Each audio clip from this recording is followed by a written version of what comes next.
This is the Last of Us podcast on TV Podcast Industries, and we're talking about The Last of Us Episode 5, Endure and Survive. He would be horrified by the things I've done. And if you've come to tell me that Michael wouldn't want me to hurt Henry, that he would want me to forgive, I know that too. He told me. The last time I saw him alive, in jail, he told me to forgive.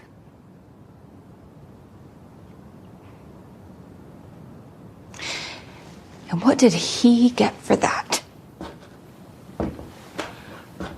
Where is the justice in that? What is the point of that? Your brother was a great man. We all loved him. But he didn't change anything. You did. We're with you.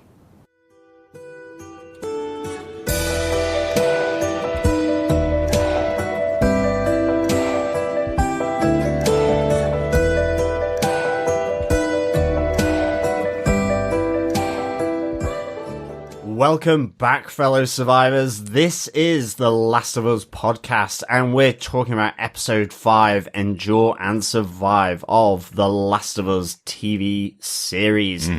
I am one of your hosts, John. I'm one of the hosts, Derek. Yeah, early this week. It is, and Dorothy has decided not to go to Kansas after this week's episode. That's very true. That's very true. But the Super Bowl features Kansas City this week, which is why we're getting the episode early. That is true. Yeah. But, fellow survivors, please remember that this is a spoiler-filled episode. And the episode will also air on HBO and Sky Atlantic at the same time as the Super Bowl. So if you haven't watched it yet, don't listen any further. But it is available on demand now. But it did air early on HBO Max and Sky streaming service now as well. And I'm reliably informed if you have Sky Atlantic, you can also download it now. So loads of options to be able to watch it, but it will still air at the normal time. But it happens to go at the same time as the Super Bowl. So they thought better to put it out a bit early. Yeah. So basically you can watch it now on demand, or you can wait until the usual slot. Exactly. If you're not in any way interested in the Super Bowl. Yeah, exactly. But also a reminder, The Last of Us World's End pub quiz will continue in this episode with our fifth question later on in this episode. Once you have all the questions and all the answers, email us with your answers at the end of the season. Should be 9 questions to answer. Email us to feedback@tvpodcastindustries.com. And you can also get an extra chance to get into our draw, which will be for The Last of Us Part 1 for PlayStation 5 or for PC, by rating us on Apple Podcasts and sending us a copy of that. Just email us with the details. Just a photograph of it is all you need. And yeah, hopefully we'll be able to give away a copy of a PlayStation 5 version of The Last of Us Part 1 or on PC. Yeah, good stuff. But don't worry if you're not a gamer. We'll also we'll find that out when we contact the winner. We'll also look for something else if you are really just not a video gamer. Yeah, luckily there's a great HBO store that has some cool stuff for The Last of Us. So there's loads of options, but we'd love to give a game away to somebody that wants to play it as well. Yes, excellent stuff. But before we get into our spoiler-filled review, remember you can subscribe to any podcast catcher of your choice by popping over to our website at tvpodcastindustries.com. You can also send in your emails with thoughts, theories, observations on any episode of The Last of Us for our feedback section to feedback@tvpodcastindustries.com, as well as our Facebook group over on facebook.com/groups/TV Podcast Industries. Yes, looking forward to hearing your thoughts on these episodes. Definitely. But with that, Derek, what are some of the episode details for Episode 5, Endure and Survive?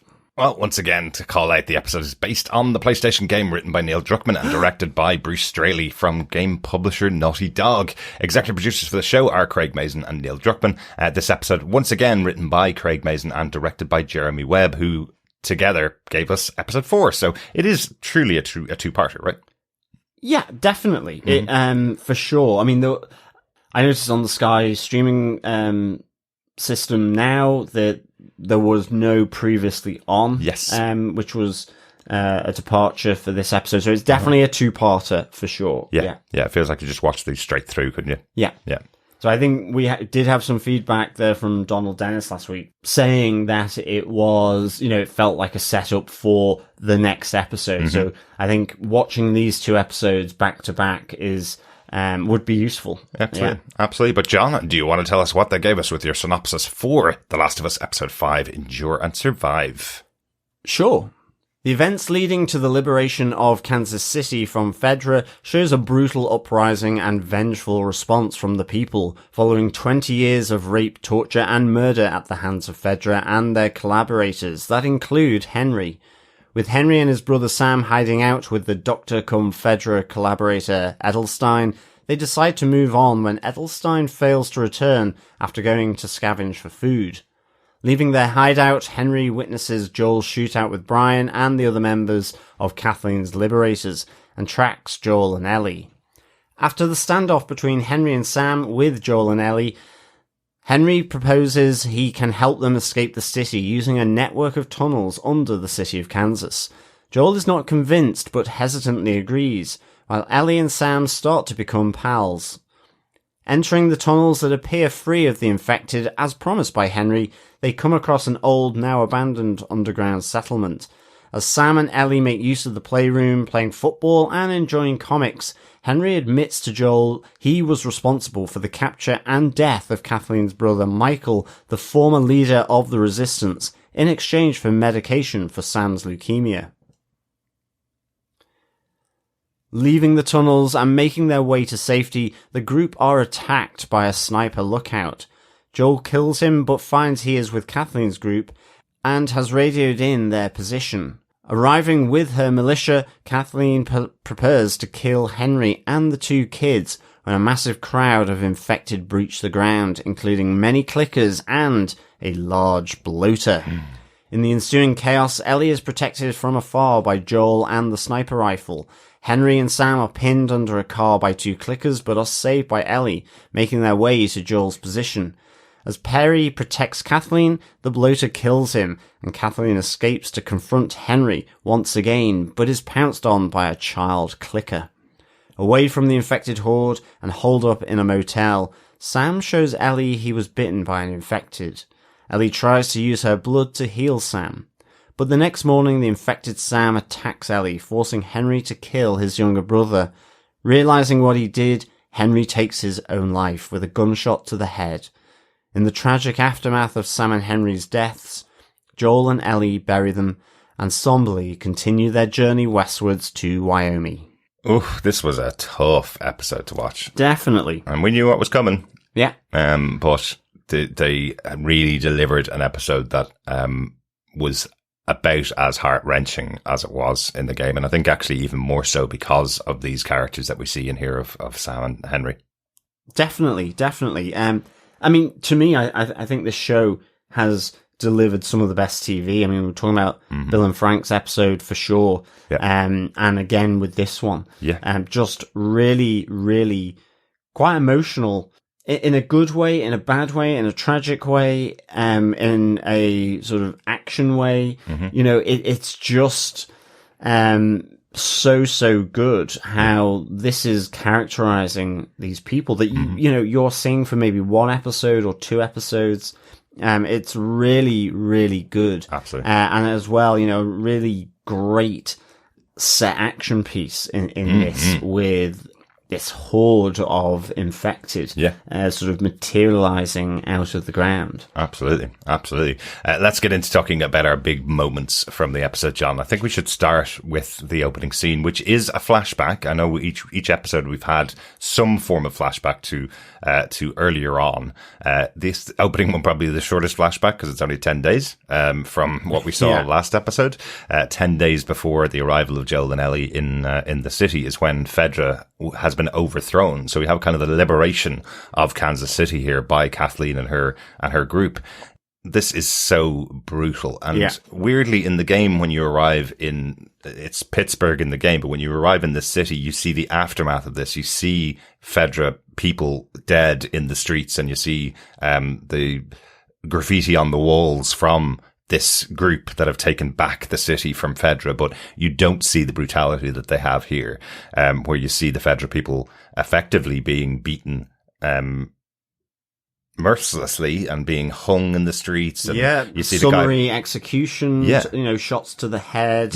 I mean, I think, you have these liberators driving down the roads, announcing that Kansas City is now free. It's been liberated of Fedra. Yeah. If you have collaborated, come forward, you'll be given a trial, you'll be treated fairly, and so on. But it's as they are pulling a body of one of the Fedra soldiers, just looking like a pincushion with knives out of him, and you're just like, yeah, that wouldn't make me want to give myself up if I had been colluding with the enemy. Absolutely. At all. And indeed, you see here with Kathleen, she talks of having a trial. She's quite frank and honest that you're going to be found guilty. You have a trial, you're guilty. But you'll be locked up, you're lucky we're not Fedra, when, she says to all the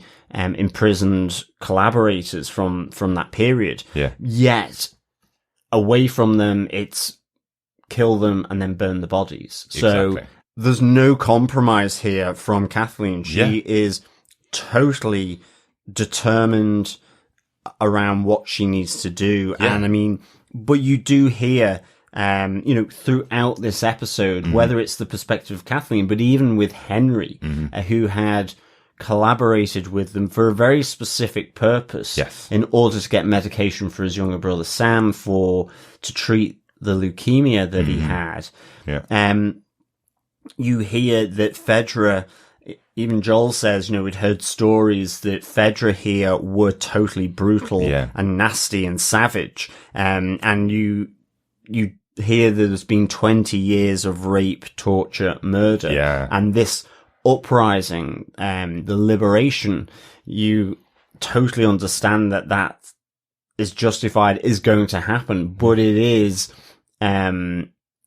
an eye for an eye, effectively. It is, and it's kind of an interesting kind of observation that's in there. As you say, Henry's the one that points out that how the people of the city have been treated, and effectively what he's saying is, well, if you bring people up like this, when they come into power, that's exactly how they're going to treat other people, because they've lived under that regime, and they probably feel that's how you do it, right? You take over the regime, and then you also have to put your foot down and tell everybody, when we're in charge, you can't do the things that you did under Fedra. So, they take out Fedra, they hang people, and they're going to summarily execute every person that collaborated with Fedra, so they can put their stamp on their new rule, effectively. So, yeah, I mean, it's really brutal. It's brutal, but there's no mercy. There's no. It's that idea of no quarter given, and I think you really get the sense of that.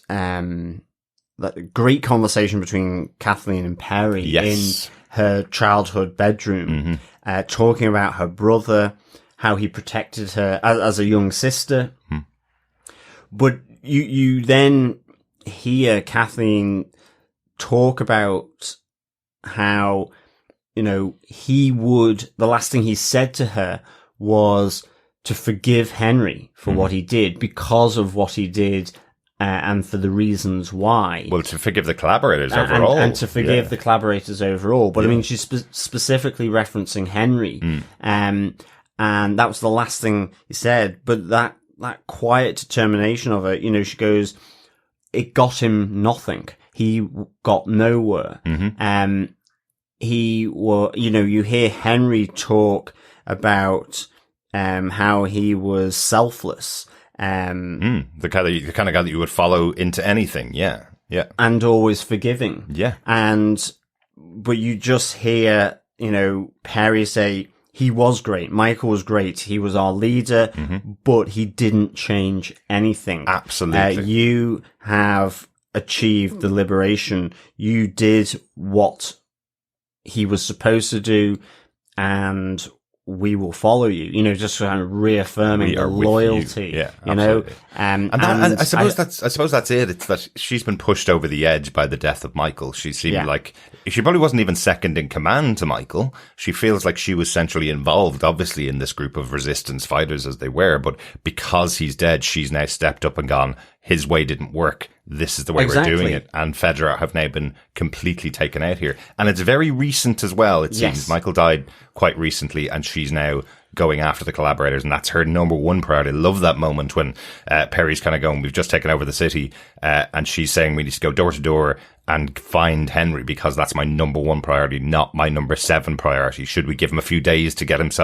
find himself a way out of the city, or should we go get him right now? It's absolutely number one priority. So she is totally ripped apart by grief here, and still on tenterhooks from that grief that she's feeling for the loss of the brother that is the leader that they thought was going to take back over the city. Yeah, absolutely. So, I mean, it is really kind of interesting. I think the other things I liked here was seeing Henry connecting up with the Dr. Edelstein that we saw from episode 4. And then, him not coming back after he's gone looking for food. You go, well, we know he's got a bullet in the head. Exactly. But also then I love the perspective of Henry and Sam, starting to sort of pack their stuff away to make their route out of this city, and having that third perspective on the battle between Joel and Brian and the other guys. Yeah, I thought that was a cool idea to do, isn't it? So you can see it from the other side. And again, it was almost an enemy of my enemy is my friend, as Henry watches Joel and kind of goes, well, if he's being shot at by these people, then maybe we can link up. He sees how well Joel takes care of the guys that are after him, so he looks at him as a protector, effectively. Yeah, definitely. But one other thing about Kathleen in this episode as well that I really liked, and it's just the justification for what she's doing as well. So again, I do feel she's ripped apart by grief. Definitely. And that's driving her to do the things that needed to be done to take back the city. It feels like Michael had put other people ahead of that. He was willing to forgive people, which probably meant that he isn't able to just take those steps that some people need to take back the city. There's a great moment in the confrontation between Kathleen and Henry towards the end when Kathleen calls to Henry to come out. Henry says he will if she releases the kids, if she allows Ellie and Sam to get away. And Kathleen lays it all on the line and effectively says, they're both going to die as well, because Sam's with you and he has to die. He's not more important than anybody else in the world. And because you treated him as a person that's close to you as more important than everybody else in the world, my brother died and many other people died because of that decision that you made. Yeah. He's not more important. Kids die every day. In this brutal world that they've lived in for the last 20 years, people have been taken over by this infection and turned into monsters, killing their friends and family effectively. So this is not a world where you get to choose that your person is more important in this world than my person. No, absolutely. And I love how she starts that off as well. She go, Henry kind of is almost pleading with her initially, saying, you don't understand. She goes, I do. I know the reasons why you did what you did for your brother to save his life. And then goes into that. It's that kind of notion where you'd go, Henry's rationale for what he did, you can see when he tells Joel, is understood by Joel. Exactly. He sees what he was doing, and yet here, this is the person where that choice, as you say, impacted her brother with torture, interrogation, and ultimately death at the hands of Fedra. Exactly. And it obviously should be stated here that she is talking about brother versus brother here. Her brother Michael is dead because Henry saved his brother Sam. That's effectively the choice that she is saying he made. You chose your brother over my brother. So I love it. I love this. It's not that I agree with, I want to be really clear, I don't agree with Catherine's motivations here, but I love that it's explained. And that's really important in this expansion of this world in The Last of Us. The idea that you have all of these side characters, these people that Joel and Ellie are meeting on the road, where you can understand their positions, you can understand why they're making the decisions that they're making. I think it's fantastically done. Craig Mazin is really adding to these characters. Definitely. And that's one of the best things that we've talked about this season so far. You know, you tend to watch TV shows where you have your group of heroes or protagonists at least, and then some antagonists, and you never really get to identify with the antagonists. But as I mentioned earlier on in this season, one of the things here is every single person's life was changed 20 years ago, and they're showing you that everybody else has a life outside of what's happened when they're meeting Joel and Ellie. You want Joel and Ellie to get through, but every other person has a life and a motivation and something else that's going on in them. And it's one of those things where you're going, it's often said that one character could become another character if they're in those circumstances, but you're really seeing that here. Absolutely. You know? Absolutely. I think the insertion of these expanded storylines, certainly with Kathleen, but even those like with Henry and Sam, who are, you know, part of, the main game here. That this is all based off. I think the insertion of them really good, just in terms of that perspective, but just what they bring to the dynamic, you know, of Ellie and Joel, particularly Henry and Sam. I mean, I absolutely thought both Kayvon Woodard as Sam was superb. I absolutely was transfixed. Oh yeah. Just the responses, reactions, how, with Ellie, with Henry, the expression, there was something really much more older and wiser about it than you would think. And I think he amazingly captured sort of the terror of a young kid with hearing impairments, you know, even when he bangs on the table to say, you know, what are you talking about? As Henry's sort of laying out the plan to escape from Kansas City to Joel, you know, or then having Henry effectively including then Sam in by saying, how are we getting out of this? You know, after the questions from Joel, and it's Sam that answers him through his little pad with that. I can't remember what it's called now, but it's like Etch-a-Sketch kind of paper. I remember that where you write on it and then you could wipe it immediately by lifting it up.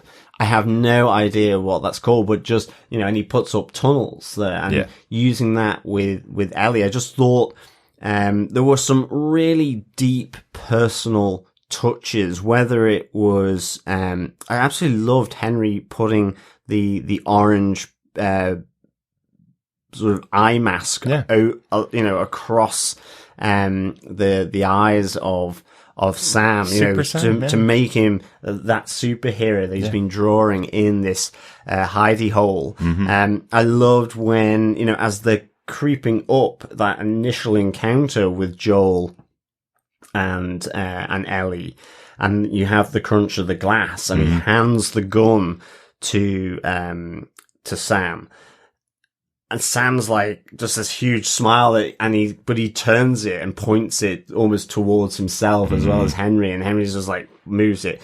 Just some of the interactions I thought were really just so great. Just really lovely touches, great touches happening between these characters. And I think similarly with Lamar Johnson playing Henry, just really good, because effectively he's in one episode of this series. These little touch points, these sort of deep moments and personal moments with his younger brother that he loves and is caring for and is protecting. To the point where, you know, as he says, I'm the most wanted man in Kansas City. To Joel, and Joel's probably the second most wanted, and he's probably the second most wanted. But you know, I feel like you've been with these two characters for an awful long time, and they don't feel just like drop-in cameos. Exactly. They feel really integrated into this story, and they really add that dynamic to Ellie and Joel's relationship. Agreed. Even at gunpoint, where Joel's kind of just giving very unconvincing reassurances to Henry, saying, "No, we'll we'll lower our guns now, and then you won't harm us, will you? Because we haven't harmed you, really." And Joel's response really isn't very convincing, and it's like Ellie's, He always talks like that. Yeah. You know, or... He's using his a-hole voice. Yeah, where, you know, the assumption from Henry that Ellie is Joel's daughter, and they both answer, I'm not his daughter, she's not my daughter, you know, in the tunnels. Just really, really good. Absolutely. Absolutely. And I must say, there's something about Lamar Johnson as well. Like you mentioned about Kevon Woodard being older than his years, but I do think there's something about Lamar Johnson and how he plays that role of the older brother, that he does seem much older. He seems on the level of Joel, but later in the episode you see that he is just a kid himself. Yeah. He's a very young guy. I can't place what age he is, but I feel like he's maybe late teens, early 20s, but at times he seems much older than that. Yeah. But there's that moment when the shot rings out, the sniper shot first rings out and he tries to run away, that he feels like a kid running from a gunshot. Yeah. Get me out of here kind of thing. It's something about how well he's got this character down, that he can play both styles of him. But that's it. It's like when Sam hugs Henry in their hideout, when realised that Edelstein's not coming back. Yeah. And he does the same, and then he puts the orange paint to make him Super Sam. It's just like both of them. It's just, you know, that sort of protective, sort of reassuring hug. But then you see just the hands and the comforting kind of strokes just to kind of calm things down. And it was just like, it just felt really real. I must say I was blown away by these two. I thought the touches in here, even the conversations between Henry and Joel, and in particular with Sam and Ellie. Yeah. Those was really, really good. Do you know, there's something about ASL, about watching sign language between two people that know it really well, that kind of shorthand almost that they have with each other. There's something about it that's really engaging to watch between these characters. Just even the introductions between the four of them, because Sam has to get across and has to ask additional questions so that he's being involved. So Ellie introduces herself, and then Joel's given the nudge that he also has to introduce himself, even though Joel's a really private person that doesn't give away information easily. There's just something about the intimacy of those kind of moments, because you have to kind of give an extra explanation so that it can be translated through ASL between the two brothers. I think there's something really, really engaging, and I'm glad they made that choice with Sam.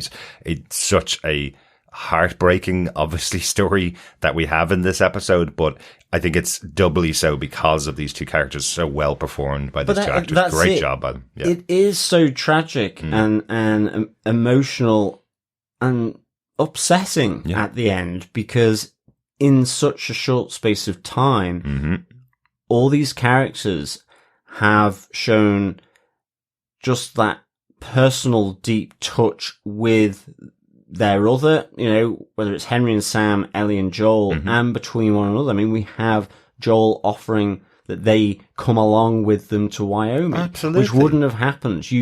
There's conversations between Joel and Henry about, you know, when Henry ultimately says, I'm worse than Kathleen and Fedra because I was a collaborator. And that puts him effectively on the back foot with Joel, because he's like, oh, you're a rat. And, you know, he becomes wary of that. Yeah. But then he understands the reasons why Henry did what he did. Yeah. But you also get the feeling that Joel doesn't have very many relationships, and now that Tess is gone, I don't think he has any. No, exactly. Really, yeah. And I mean, I think, you know, one of the points for me really is Sam and Ellie. You know, I love that moment down in the tunnels in that former sort of safe house where, you know, this community had been built, and you're kind of in the early school part of it. Yeah. And you see Ellie and Sam just coming to life in their shared love of the same comic,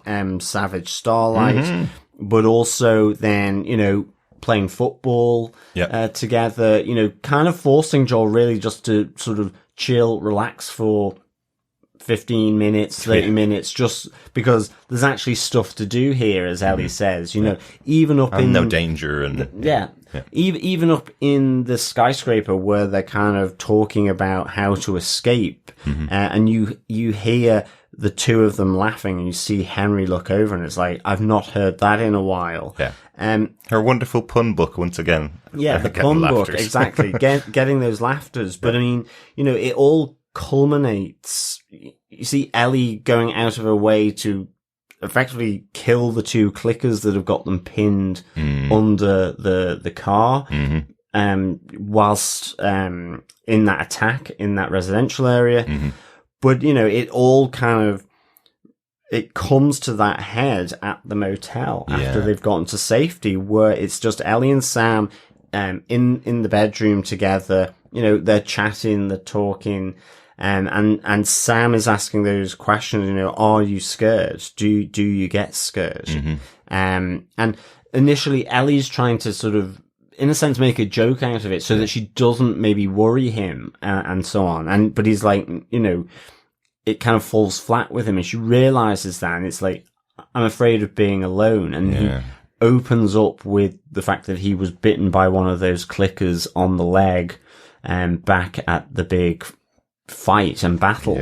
Yeah. And it's just really so kind of sort of meaningful. I was just blown away by these two, in these scenes. Yeah. And again, she just wants to help him. Yeah. And so, my blood is medicine. Yes. And does that, it's almost like a blood brothers type thing of sharing that blood in the hope that whatever protects her will go into Sam and protect him. Yeah. And then the tragedy that it's not worked by the next morning. Exactly. It's even just the way that Sam asks that question on his board when he says, if you turn into a monster, is it still you inside? Yeah, exactly. And interestingly, that made me think back to that moment earlier on in the season when Ellie cut open the infected and saw the cordyceps inside its head.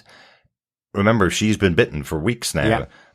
Is that what the inside of her body looks like now? Yeah. And that must have been what she was thinking when she cut it open.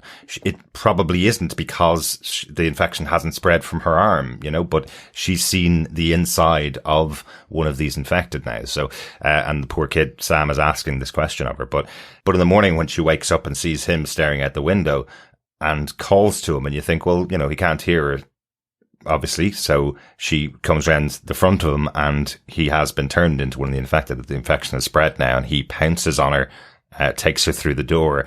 And then the battle in the room, effectively, between the two of them, and acting on instinct, Henry picking up the gun to stop Joel from intervening and killing his brother, and then realizing almost instinctively, that he needs to stop this monster that's now in the room and shooting Sam.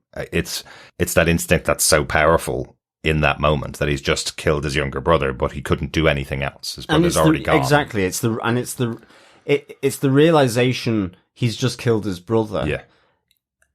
But was between a rock and a hard place, because his brother was already gone. Exactly. Yeah. And just that's been his whole raison d'etre. Yeah. It's made him the most wanted man in Kansas City. Exactly. It's lost him friends. It's had him haunted. And many of the members of Kathleen's group as well. Exactly. And it's all ended in this moment. And he's, after doing all that to get the pills to save him from the leukemia and from death has come on him finally. Yeah. Through him shooting his own brother. Yeah. Even though he's already gone. He understands that. And then it's that whole realization, the despondency of it, and, he takes his own life. Yeah. Yeah. Brutal. It was really, really sad. Yeah. I mean, it really was. And I mean, even just then, the moment of them being buried, because you won't see Ellie and Joel burying many people. It's the I'm sorry note on his little board. Oh, so and it's kind of, the pervading sense of sadness and tragedy, in the sense of from Ellie, which way's west? I need to get out of here. I can't be here, because you've seen this sort of developing friendship between the two of them. Yeah. You know, someone closer to her age than Joel. Exactly. To be able to, you know, be silly and all that. It was just, I mean, it was phenomenal storytelling. I absolutely, and yes, it's sad, but it to me, it was just really phenomenal, this episode. Totally agree with you. Really, really good. A really sad story, but so well put together on screen. I think we should. Is it lighter to talk about the big action scene in the episode? I don't guess know. so. I mean, look, it is the bloater battle. Yeah. You know. Yeah. This bloater is from the game. Can I just quickly say this whole sequence from when they arrive out of the tunnels. This whole sequence is my absolute favorite segment of the game. When there's a sniper trying to pick them off from the end of the road, they can't find exactly where he is.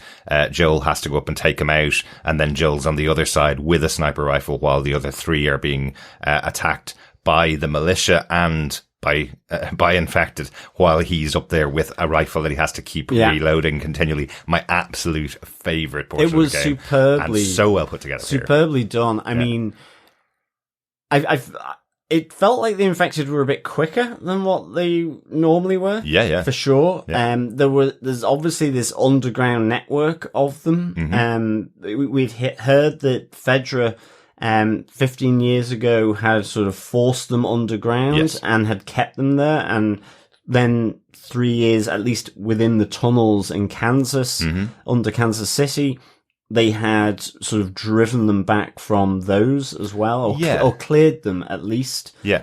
Which makes me wonder about that hole that we saw, or the developing hole that we saw last episode. Was that them underneath, or was that just saying that the foundations were starting to crumble underneath that building? I don't know. I have a feeling that because they've been pushed underground, that they are moving underground. Or maybe it's just simply, it's been 10 days since Fedra were doing it, and maybe Fedra knew that they had to patrol those areas to stop the bloaters and infected from getting in and the clickers from getting into the city, and now because they haven't been there, they're starting to seep back into the city of Kansas. Yeah, I guess so. I'm assuming that there is...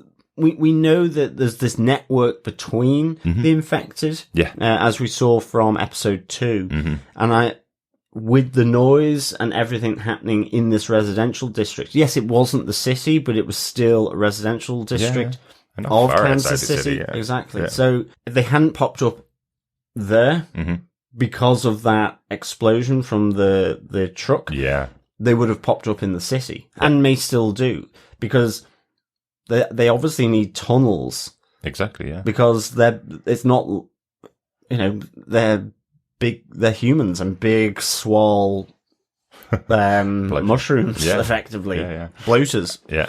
I have to say that moment as the truck that Joel has killed the driver of starts to sink into the ground, and everybody that's there just turns towards it as it starts to fall to the ground. Yeah. I love that tension that's in that moment. And it was something that I was thinking about. Remember, again, these people have been under the control of Fedra for 20 years, and Fedra drove out the infected from the city 15 years ago. Most of these people wouldn't have had much fighting against the infected. I presume there may have been instances occasionally, but this entire militia, even though they're all armed to the hilt, trying to take on this massive horde of infected that's attacking the clickers, the bloaters, and the infected that are all pouring out of these holes, they probably haven't faced anything like this at all in this world. Well, certainly not a bloater as well. Well, true. I wondered if they know about bloaters. I think they do. I get the impression, certainly Perry and Kathleen do. Maybe, yeah.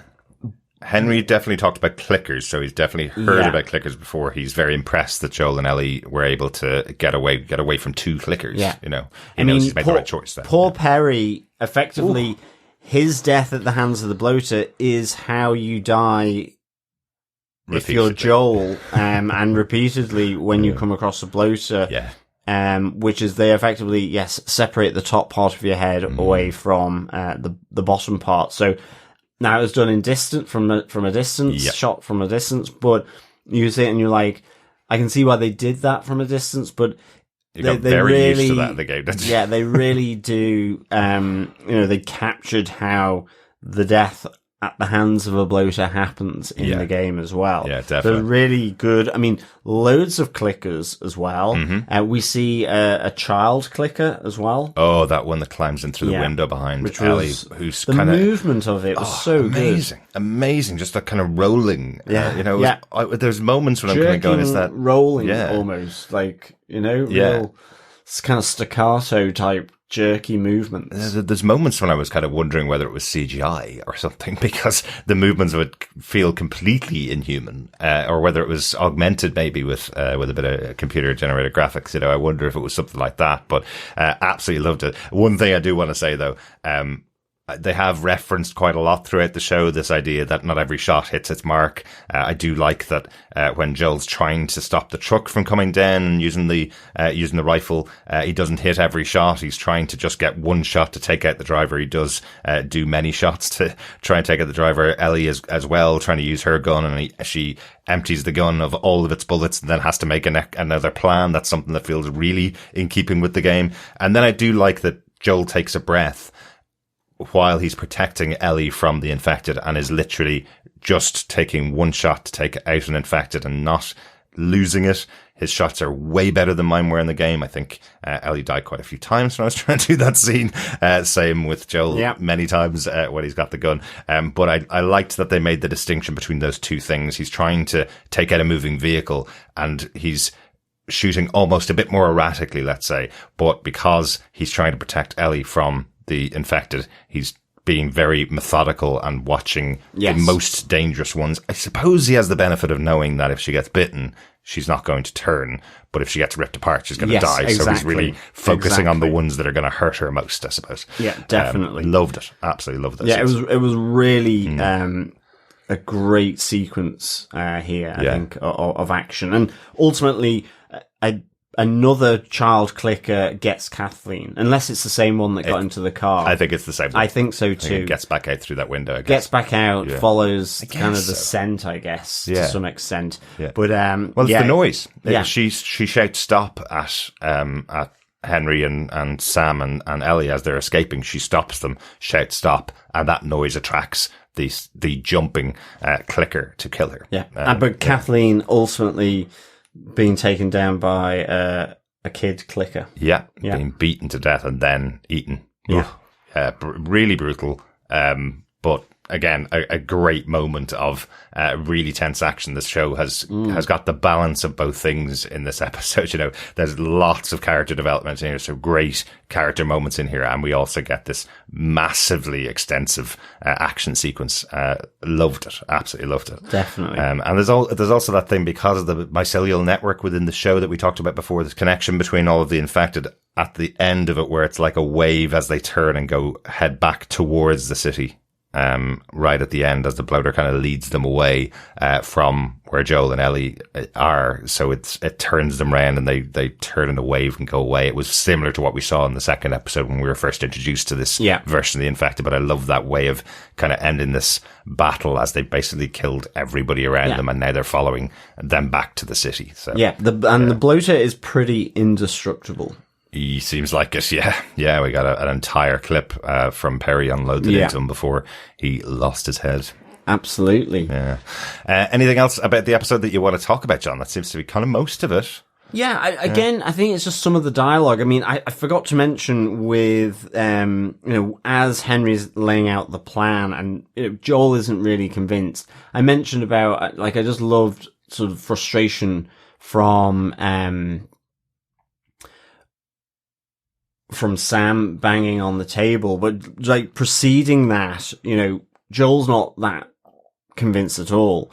And he says, that's your great plan. And Henry says, no, that's my dicey as F plan. Yes. And then you get the bang from Sam, who asks, what are you talking about? What are you saying?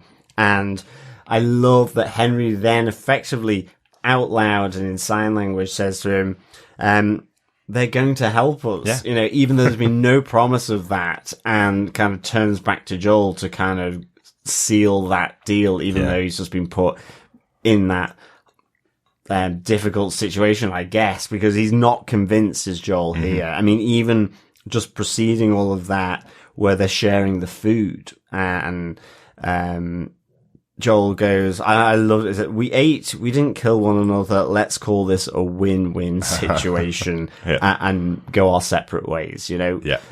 So I love that Joel is still has that standoffishness, but you see that he's taken by these two when he, you know, with the conversations with Henry and with how Sam and Ellie are getting along. And it's just really, I just thought it was really good. So I just wanted to kind of mention that. Absolutely. I actually really want to say Pedro Pascal in this episode, there's some wonderful moments from him in here. You know, he's playing a really stoic character, someone that doesn't speak very much, for reasons. You know, he specifically calls it out in this episode. You know, even though the area around them looks completely safe, he needs to make sure that it is safe before everybody feels comfortable, because the next moment something could come around the corner and kill you. That's how Joel lives his life. But there's some great moments with Pedro Pascal's face acting in this episode. And, you know, just, it strikes me that for the last couple of years, he's been playing The Mandalorian on one of the biggest shows in TV with a mask on over his face. And one of the things we've really been missing is the face acting that we're getting from him in this episode. There's two moments I really want to call out. One is where Henry reveals that one of the most violent things he's ever done is pointing an empty weapon at Joel's face, and the look on Pedro Pascal when he realizes both guns were empty and you got one up on us. Brilliant way of conveying that. And then also there's a moment when he tells Ellie to take out her gun, which last week he gave her the gun for the first time because he now trusts her and knows that she can handle it, and told her to put the gun in her backpack as only for emergencies, yet she put it in her pocket. This time he says, take out your gun. She takes it from her pocket. And you can see on his face, he's like, this effing kid, she will never do anything I tell her what to do. All conveyed with just a few movements of his eyes and his face. Absolutely brilliant in this episode. Really, really liked what he's delivering here. Yeah, absolutely. For sure. So, Derek, any other notes or Easter eggs? You mentioned the Savage Starlight comics in the game. Those are collectibles in the game. It's really funny. We've played through the game like 4 or 5 times now, I think, and I don't think I've ever collected that full set because I get so engrossed in the story and so engrossed in the game that it's not that kind of game that I want to veer off and pick up comic books or pick up collectibles in the game. So I don't think I've ever collected the full set, but that is something from the game. It's a story that runs through it. It's a science fiction story that Ellie absolutely loves, and it does have a character that she really identifies with. So it is an important kind of background thing, like the letters that we were talking about before. So great to see that in live action there for the show as well. And one other thing that I just really, really, really liked was as the sniper is shooting down at the 4 of them, and the 4 of them are hiding behind the car. You hear the noise, which is directly from the game. This noise that the character uses when they're listening around them. It's a really intense kind of high-pitched noise, as if they're focusing on what's going on around them. So I love that they incorporated that into the That's great into the soundtrack to incorporate that into sort of the soundscape of it all. Yeah, it's a really intense sound, and always makes me think of the game. So I love that they incorporated that in there. Good stuff. Yeah. So, Derek, overall, what did you think of The Last of Us Episode 5, Endure and Survive? This episode was brilliant. I watched this at 2 o'clock in the morning. I stayed up because it was the only time I think in the season I'm going to be able to stay up all night and watch an episode live as such. So stayed up and watched it, was wide awake after watching the episode, totally emotionally drained by what went on. Even knowing what was going to happen, they did get me.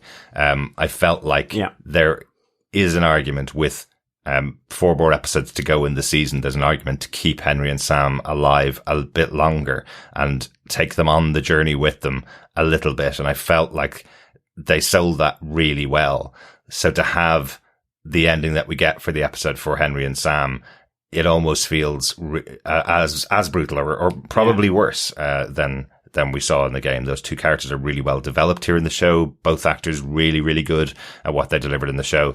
And again, Pedro Pascal and Ellie, really good central characters in here. So you are rooting for both of them, but now you're rooting for some more people around them. Yeah. It's like with Bill and Frank as well. You know, you're rooting for them. Exactly. Yeah, it's really good. Yeah. And Melanie Linsky's Kathleen in this episode, while her character only appeared in these 2 episodes, I think she's given such a good performance and such good writing behind her as well, of course, and the direction of the episodes. But she is just delivered this great iconic performance of a very interesting leader for this type of militia. Damaged almost. Yeah, absolutely. And torn apart by grief, as I said earlier on. She feels like the type of person that would step up after 20 years of trying to fight back against a group that's been beating and murdering and raping everybody in this city. You know, they have to fight back, and she feels like someone that's damaged by those experiences, and has now lost it completely because she's lost the only thing that mattered to her brother. So, absolutely loved her performance. I'm so glad that we got to see this in the show. A brilliant episode. Another brilliant episode of The Last of Us. How about yourself, John? Any final thoughts? What did you think of The Last of Us episode 5? Same here. I mean, I don't know whether there's an awful lot I can add. I mean, I would give this 5 swole puffer shrooms out of 5. I think this was phenomenal TV in the same way that Bill and Frank's episode 3 was. I'm just absolutely loving how they're fleshing out the story, such as with Kathleen's character here. That motivation then coming into the adaptation with Henry and Sam's, who are in the game, but again, being adapted and fleshed out. You know, you get the sense they're coming out of the city, but you don't really get that sense why, unless they're, unless there are notes around that sort of informing this, but I never sort of picked those up. So I thought the acting of both, Lamar Johnson and Kyvon Woodard were just phenomenal. I thought it added so much to Ellie and Joel as well, and just the 4 of them were great. I knew what was coming, but I was thinking, are they going to adapt it where they're on the road for a bit longer? But I love how it is being kept as there's no sort of Christmas Day in a sense. It's the fun moments, the happy moments are fleeting and few and far between. That when they hit, like with the laughs of Ellie and Sam when they first meet, or in the schoolroom, the children's schoolroom, or even just with Henry doing the paint on his brother's face, they really pop massively as something out of the ordinary for this brutal world. The flashback and backstory of the fall of Fedra in Kansas City, again, just illustrating that brutality, as well as then the big action sequence. Great to see a bloater. Great to see like loads of clickers. You know, there's a proper kind of almost pitched battle going on here. With this swarm of infected. So for me, this was just really awesome stuff. And again, each episode is making me want to just sort of go on to the next one. I'm glad I've got the week in between to just get really excited and hyped to get the next episode on. So 5 swole puffer shrooms out of 5 for me.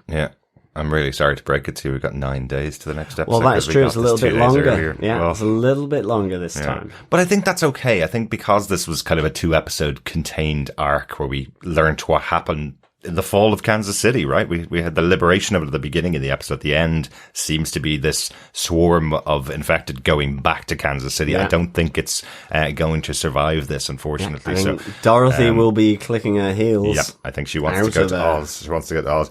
One tiny thing that I just forgot to say, because I just loved the delivery of the line, and that confrontation between Kathleen and Henry. I know we don't normally do this, John, but I did really like this moment where she's saying to Henry, you chose Sam over everybody else. He's not that important. Maybe he was supposed to die. Kids die every day. You think the whole world revolves around him, but this is what happens when you F with fate.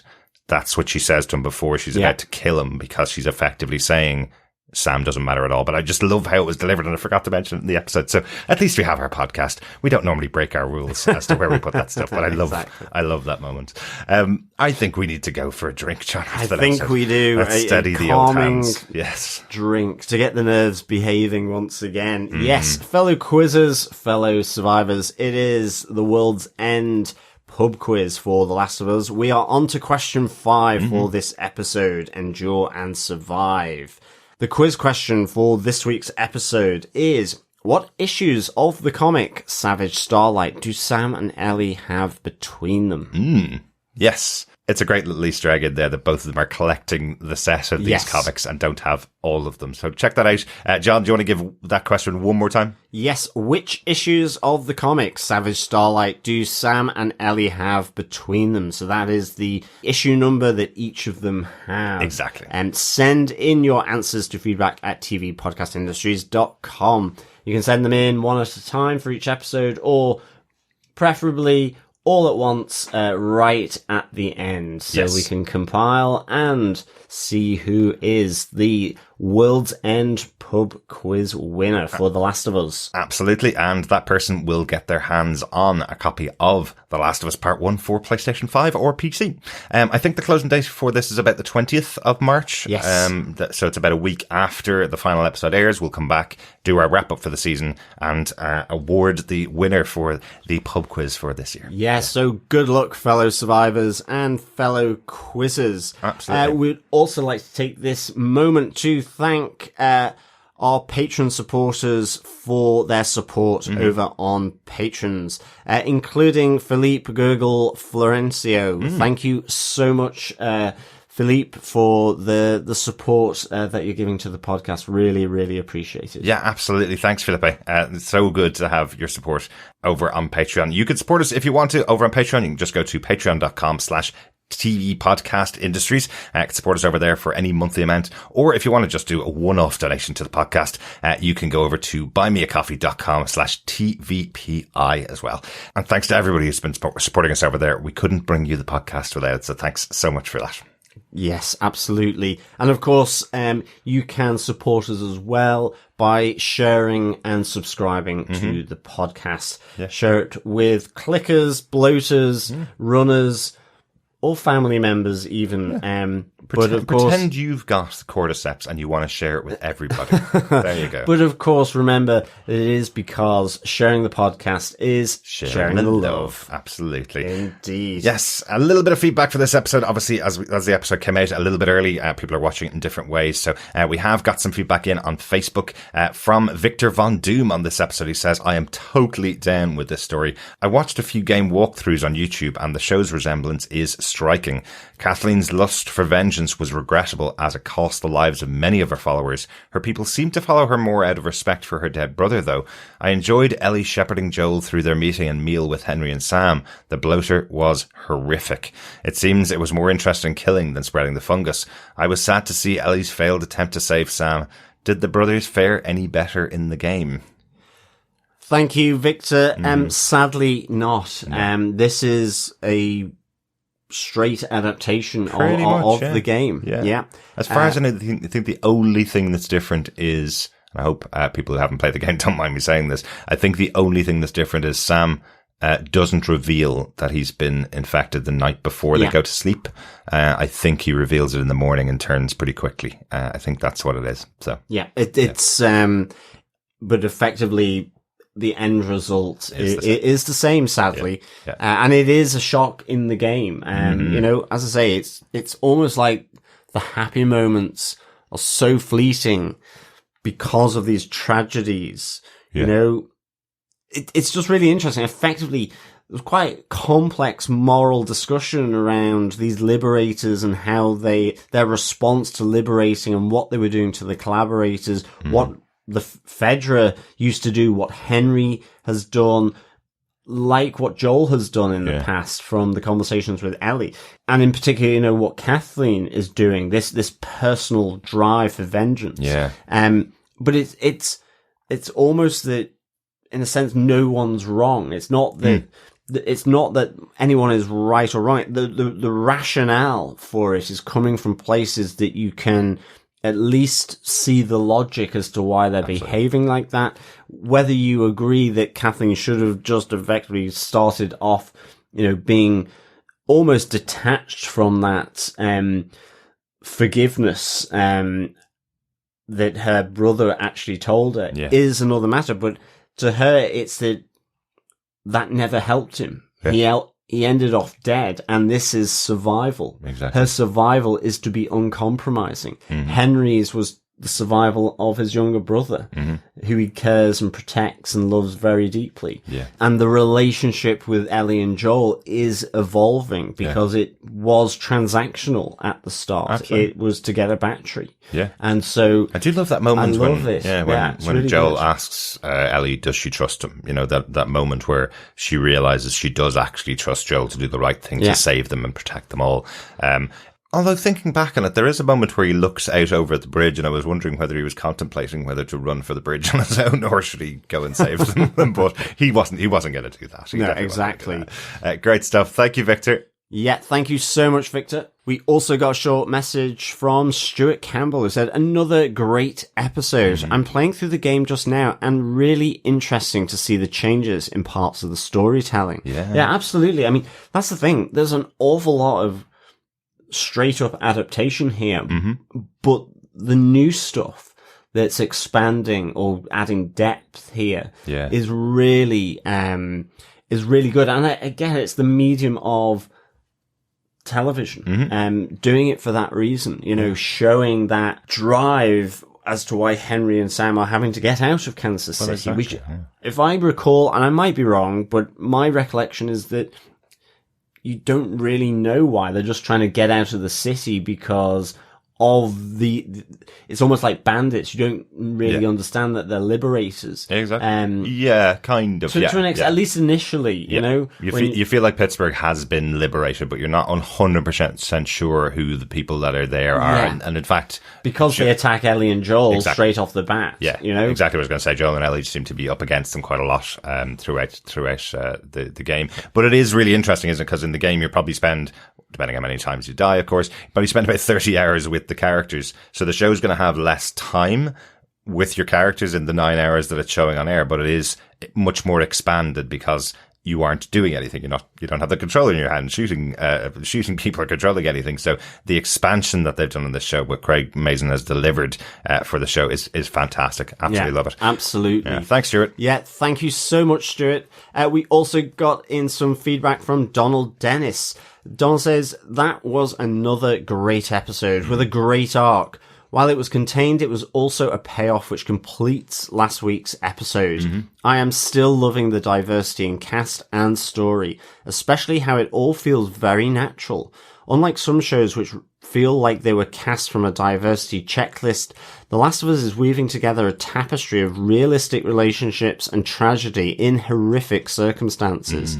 After the great big action scene, I really thought Henry, the older brother, had been bitten. The way he was tearing up and telling Joel what he had done and why he had done it. I was ready for him to show Joel he'd been bitten and ask Joel to bring Sam along. And having Sam sitting there facing the window with Ellie in the room was creepy as all get out. Unmoving, looking at the source of light while waiting to hear something, which that body may never be able to do, even with mushroom regenerative powers. One question, who wrote I'm sorry on Sam's sketchpad? Was that something Sam wrote when he was turning, or was it something Ellie wrote before placing it on his grave? Interesting. Yeah, good question there, Donald. At least, I think from my side, I assumed it was from Ellie to Sam because her attempt to try and cure him, with her blood didn't work. Yeah, I agree. That's how I took it. Yeah, I felt like it was her. We'd seen the writing from her to Sam, and his writing looks a bit different. And I was just thinking it is an apology from Ellie to Sam. Yeah. But I absolutely loved it. It's a really, really sad point at the end of the episode as they walk off into the distance with the graves behind them. It is a really melancholic moment at the end. Absolutely. And Donald, I think you're right. Henry sitting there with Joel, there is that presumption, certainly given them being trapped by the two clickers, that he has been bitten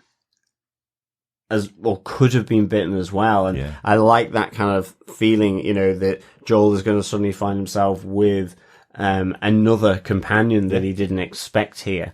So really glad you're enjoying Donald, and completely agree with you. A really great episode, and a fantastic arc over this and the last week's episode as well. It would be funny if you had Joel getting to Wyoming like the Pied Piper with like 20 kids around him that he's been picking up in every city as he went. That would be a very weird change for the character, given how the series started. Absolutely. Brilliant. Thanks so much, Donald, for your thoughts. Yeah, thank you so much, Donald. And as we're recording early, hopefully we'll get some more feedback in on episode 5, and we'll talk about it on our podcast on episode 6, which of course is coming next week. Yes, episode 6, Kin. Yeah, interesting. Yeah, family. Who could that be? I wonder who that Will could they be. finally get back to meeting with Tommy? Hope so. I hope so. Yeah. I would be surprised if they didn't. Yes. Let's just put it that way. Yeah. Remember as well, fellow survivors, we are also covering Star Wars The Bad Batch each week as well. If you're looking for something completely different. Exactly. And as well, we'll start our coverage of the 3rd season of Star Trek's Picard. 3rd and final, John. 3rd and final, indeed. Yeah. And we can say now, because the embargo has passed, we can say we've watched the first episode and it's really good. It is. Yeah. Really looking forward to watching the rest of the season. So we will have our podcast out for Star Trek Picard after it's been released on Prime Video over here in Europe, and on Paramount Plus in the US and Canada. Yeah. But thanks so much for joining us for the Last of Us podcast. Hopefully we'll see you back for any of those shows and all of those shows in the future. Just subscribe to tvpodcastindustries.com to get access to all of them. Speak to you next time. Yeah, thank you so much, fellow survivors, for joining us for the 5th episode of The Last of Us. But in the meantime, until we're back, remember, keep watching, keep listening, and keep surviving.